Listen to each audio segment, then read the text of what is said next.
So today we're going to talk about how to do better photographs with your cell phone when you're out on the site doing real estate photos. Let's get started.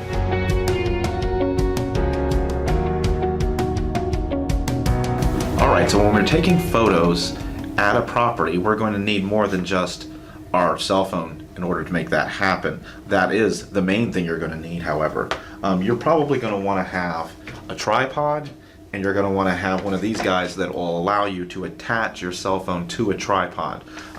Tripod you can get on Amazon as of now for around 22 bucks. You can spend way over $100 on one, but you don't need to spend that much. We're just looking for something that'll keep your camera stable and in a straight line when we're trying to take pictures of rooms. And you definitely are going to need this so that when you try to attach your camera to this, you'll have this little guide that will allow you to slide in there, slide your camera in, squish it down, and then put it on the tripod, and that way it's on there, it's good, it's stable, it's not going to fall off.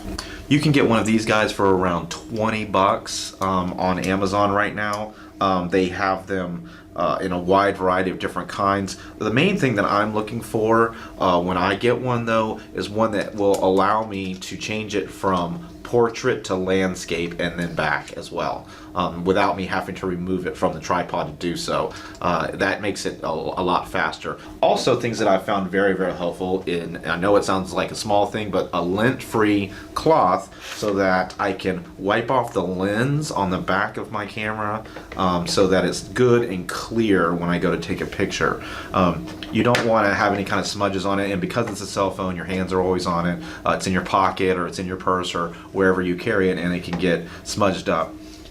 Also, lastly, but certainly not least, is a remote picture taker so that I can put the camera up against a wall where I can't even get in behind it. I can just get out of sight and I can press this button and it will still take the picture on my phone. For basically, I want to say, let's say 25 and 20 and then another 10, you're looking at 55 bucks. If you want to swing by an MMT booth when you're at a trade show, we'll be happy to just give you one of these guys. So a lint-free cloth, a picture taker, a mount for your tripod, and a tripod are going to be the main things that you're going to need that are extra. So you do need to invest a little bit. We're talking a nominal amount of money, but they're going to really up your cell phone picture game at a property to a much, much higher degree. You're going to see a lot better results if you just invest in these few items. Okay, so let's mount this guy up, and then we'll show you how to use it once we get it mounted up.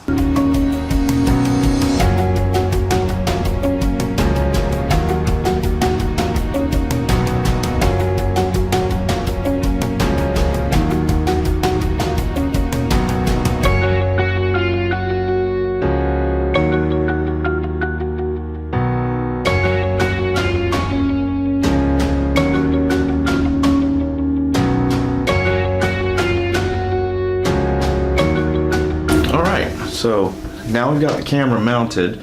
You can see here that I have complete access to it. I've also turned the grid on so that I can make sure that my verticals are straight, which we're going to talk a lot about during this video. Keeping the verticals straight is such a big deal when you're doing photos. Also, because I have that type of mount that I can change it, I just unscrew the little screw on the back side and see I can just move it just like that in order for me to make sure that I've got that panoramic shot that I want to get. Just remember that when you are changing it from a vertical to a landscape or landscape to vertical, you keep your hand firmly on this so the cell phone does not slide out and go to the ground. Nobody wants to break their cell phone doing this. So you're just going to unscrew the screw, in my case, and your model could be different. And notice I'm keeping my hands firmly on it so that I don't lose it, and then I'm tightening that back up so that it's on there nice and stable. I'm not going to lose that camera at any point unless the whole thing falls over, which would, you know, really be difficult for me to do. So that's how you can put this guy right on here. Notice that it's nice and stable. I'm gonna get that straight shot every single time. And if I need to go and move something, let's say that I forgot something like magnets on the refrigerator, or I forgot to turn on a light, or I need to close a blind or open a blind or anything like that, I can leave this on the mount, go do that, come back, and my camera's still in the exact same shot where I left it. I'm not going back to a spot and then trying to hold the camera and get it at the exact same shot. And this also keeps you from tilting the camera forward or down or anything like that without purposely doing it. I can tilt the camera if I so chose, or up or down, but it's because I chose to do so, not because I was just standing a little bit further back or something like that. It's going to help you tremendously investing in just this little item right here, and that little mount is going to make a big difference in your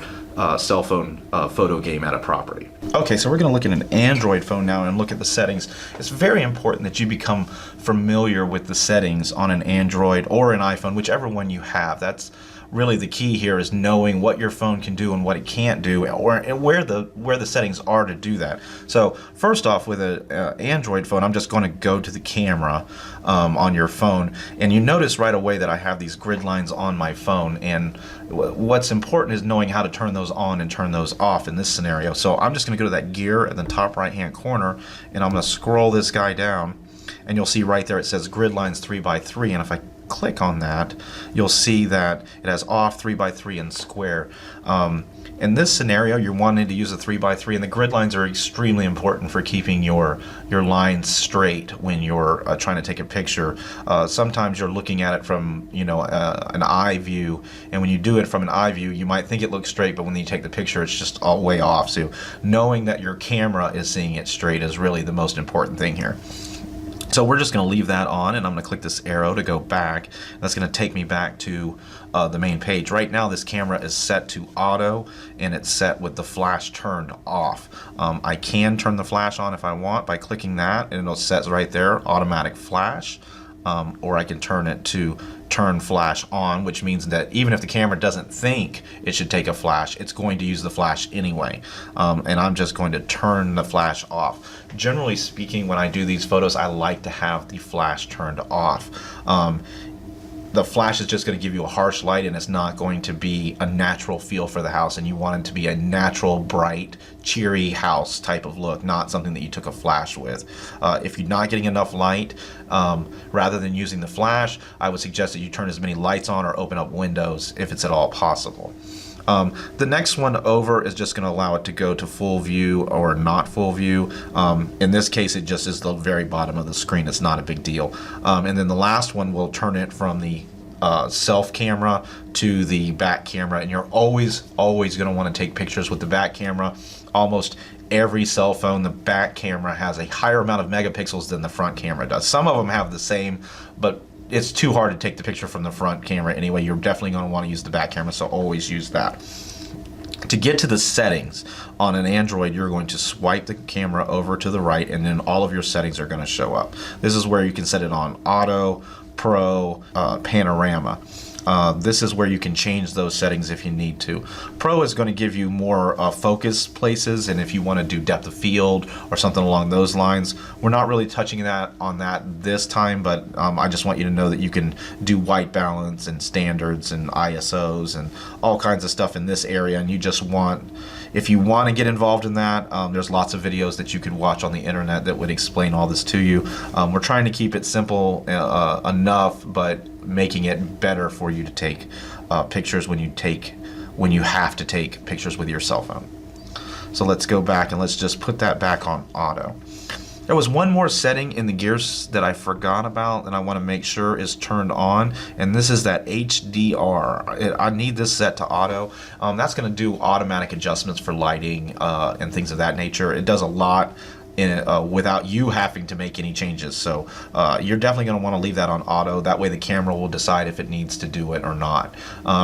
Sometimes you might want to just physically turn it on if you're not getting a bright enough picture, or the picture's too bright. You might want to turn that HDR on and see if the camera can kind of figure out the settings for you. All right, so we're going to switch over to an iPhone now so that we can see where the settings are on an iPhone.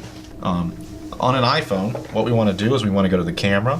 We want to ensure that the HDR is on. So we're just going to tap HDR, make sure it's set to auto, which is good.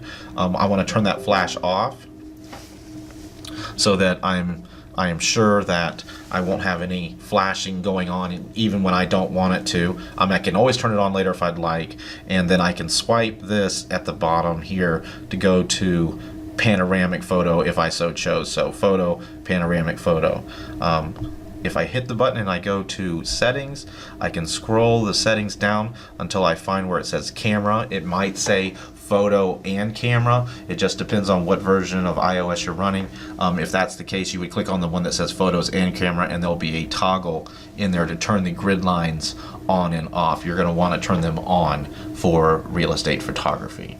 Okay, so that's an iPhone. We've already covered an Android. That'll make, hopefully, make things work a little bit smoother for you.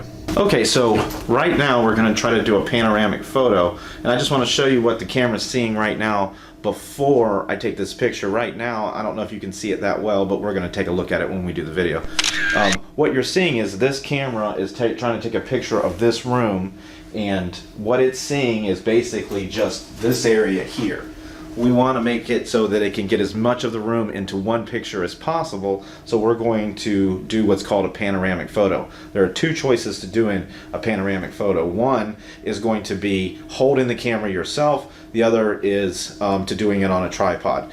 Doing it on the tripod is the more desirable way to do it if it's at all possible. It may not be possible. Sometimes you're just in a situation where you need to hold the camera yourself rather than doing a tripod, or you just don't have the tripod with you. First thing, if we're going to do a panoramic photos, I want to change this to portrait mode. Now, just like before, I'm going to make sure I grip this well so the camera does not slide out. I'm going to unscrew that so I can turn this into a portrait setting like this, okay? So now that I've got it on a portrait setting, I'm just going to bring the camera back up. I'm going to move the camera to the spot I want to start at, okay? Which in this case, this is where I want to start. I want to get from that corner over to that corner over there. So in order to get that in there, I'm going to now switch it to panoramic. Now I'm on an Android, so you will swipe over here and click panoramic. On an iPhone, you would swipe at the bottom until it said pano, okay? So you can see now I'm getting a little thing. I'm just going to click the picture button here, and I'm just going to smoothly, slowly go from the other side to the other side. Just like that. I'm just going to switch and go all the way to the other corner and get as much of the picture as I want, and then I'm going to click stop. Okay? And now it's going to give me the option to look at that photograph, which I'm going to pull it up now and see I've gotten in this photograph now all the way from that corner to that corner, which I would not have gotten before. That's the advantage of doing a panoramic photograph. You don't have to do the whole 360 thing. You can just do a corner to corner type of thing to get more in the picture. Very helpful when you're doing bathrooms or oddly shaped rooms, or just rooms that you can't get far enough back in order to get these things done. The other way, like I said before, was to do it by hand. So I'm going to try that real quick now. I'm just going to unscrew this, hold on to the phone. Remember, it's got to hang on to that phone. I'm going to move this tripod out of the way. And now we're going to do the exact same thing again. I'm going to just go back. I've got it set on panoramic already because I just did it. And what I'm going to do is I'm going to keep my elbows in. That's kind of the thing here. Keep your elbows in, and you don't want to do this, because doing this makes you move your hands up and down, makes you tilt and stuff like that. You keep your elbows in close to you. You click it and you pivot on your hip, just like this. So I'm not moving my hands, I'm just moving my body. And that's going to keep the camera as straight as possible when you're doing this. So let's take a look at that. Picture turned out good. We'll put it on the screen so y'all can see it. So you can see I got a great deal of the office in here in just one swipe, and that will allow you to get much larger photos while still being able to keep it. Now it's going to change the aspect ratio a little bit, but not so much that it's crazy. Okay.